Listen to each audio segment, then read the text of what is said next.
Hello everyone, welcome to your Intercom training video.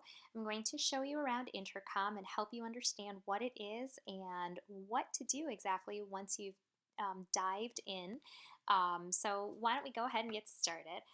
First thing you're going to want to do is to make sure that you log in. The in-house team should have granted you access to Magoosh's account. So let's go ahead and sign in.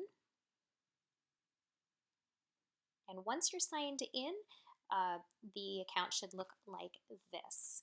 And what you are going to be responsible for is taking care of the help team box. And in addition to that, you're also going to be taking care of your own box as well. And that'll come after you've received replies from students once you've started managing the help team box. So let's jump into the help team box.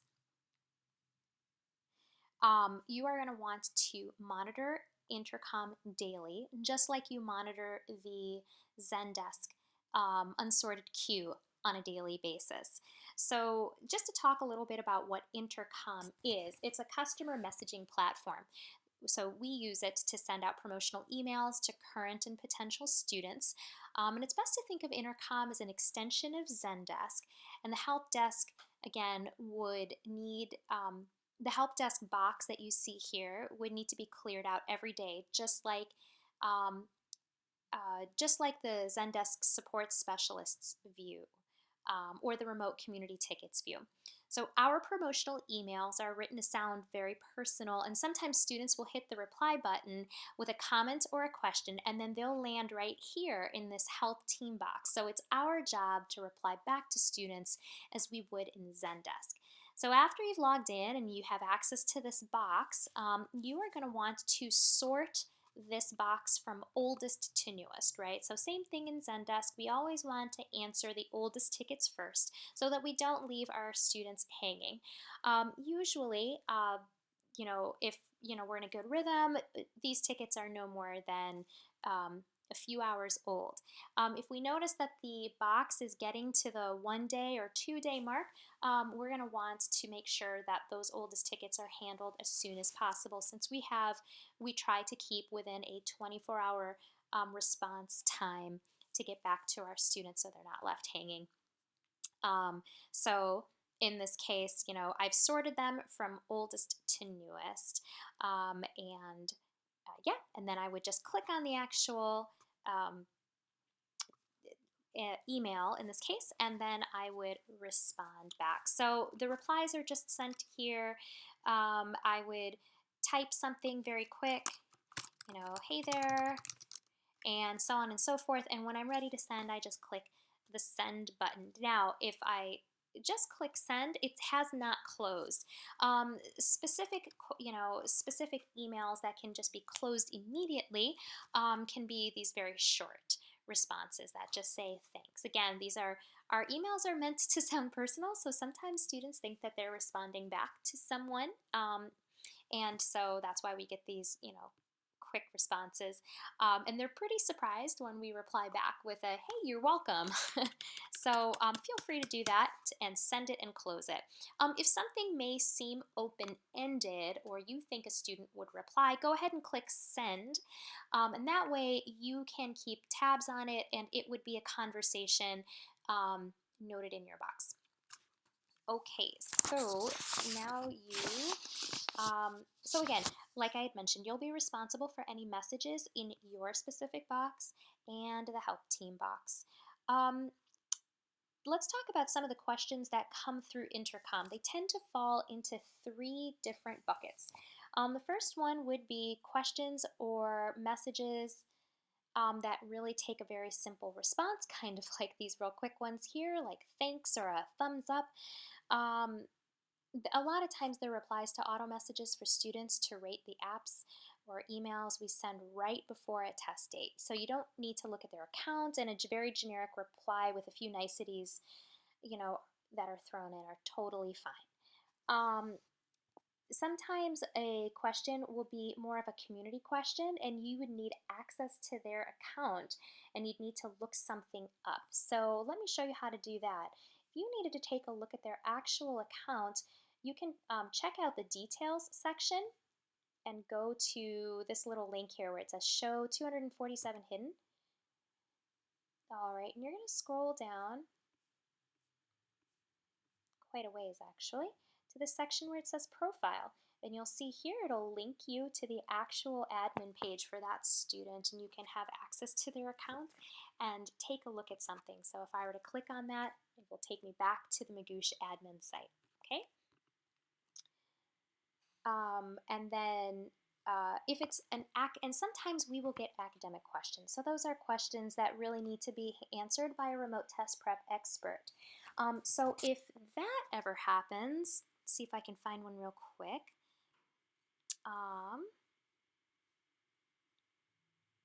All right, not seeing anything immediately, but I'm just going to use this one as an example. If I ever needed to contact the remote test prep expert team, what I'm going to want to do is I'm going to want to forward it to the Zendesk box. So in order to do that, I would just click forward. Okay, clicking to forward. Yep, so you'll see that clicking forward will create a Zendesk link, and that pushes it over to Zendesk. And if I ever wanted to take a look on the other end, where once I've navigated over to Zendesk,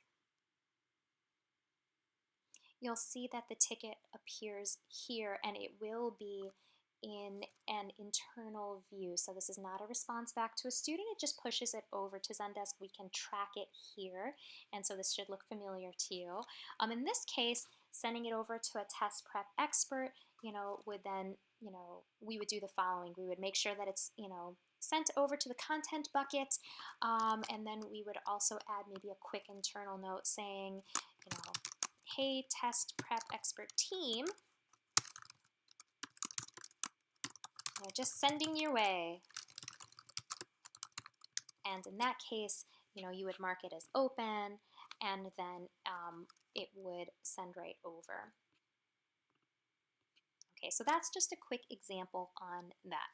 So, some helpful tips to manage this box very, very quickly is that you can use canned responses or an auto text expander for a lot of your common responses. So if you don't have this extension already on your Chrome browser or maybe your Firefox browser, I would really recommend that you get this auto text expander extension. That way, again, a lot of your responses can be really quick. So in this case, here's a good one. I use this one here to say, I forwarded your question to the Magoosh team so they can look into things for you. And hey, just a quick heads up that you're going to receive a new email thread instead of this one. So just be on the lookout for that. If you're interested in some canned responses to add to your auto text expander, make sure to access the Intercom process an FAQ document, and toward the bottom you will see quite a few sample auto text expanders to get you set up, and then of course from there you can add whatever you would like. Okay, so going back to the box, there are some in-house folks that frequently receive messages. It's your job to also monitor their inboxes, to reply to emails sent there and keep those boxes empty. So the list of folk that you would be monitoring are also listed in this Intercom process document, and let's see where that's at. That would be found right here. So these are the in-house folk that you'll want to watch for, just to see if anything lands there, because they're not monitoring their boxes frequently, and they know that the help team's got their back. And if there's anything that, let's say, we as the help team can't answer or we're not sure of, we can always, send a quick note. So in this case, you would just say, if you wanted to get Brianna's attention, can you help out with this?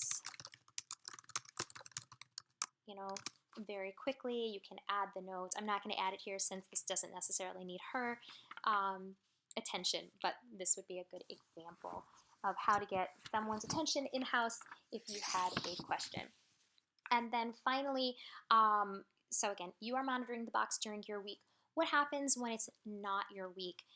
Well, what you'll want to do is to make sure that you set yourself to away and reassign any replies. So very simply, you're just going to click on your profile, and you can see that I already have this set up. So you can go ahead and toggle between these two settings.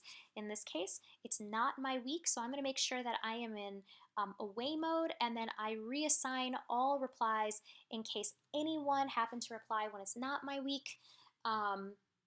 Then it can jump back into the help team box, but sometimes it doesn't quite. Maybe I'll forget to set that, and I will get a reply from a student. It will be your responsibility to make sure you get back to that student. This is a great new feature that Intercom has added very, very recently. So, you know, use that. It's, to your advantage when you can. Um, and then for any frequently asked questions, I would recommend taking a look at the best practices document so that you can run through these. And of course, if there are any questions, feel free to reach out either to your team lead or to any of our seasoned support specialists. They'd be more than happy to help you understand Intercom and the process. But again, one of the key things to remember is that this particular box, like Zendesk, needs to be taken monitored daily. So please be sure to do that. And then, of course, between that and using this video and the best practices document, you should be set up for success. So I hope this has been helpful. And of course, if you have any questions, feel free to reach out. Thank you.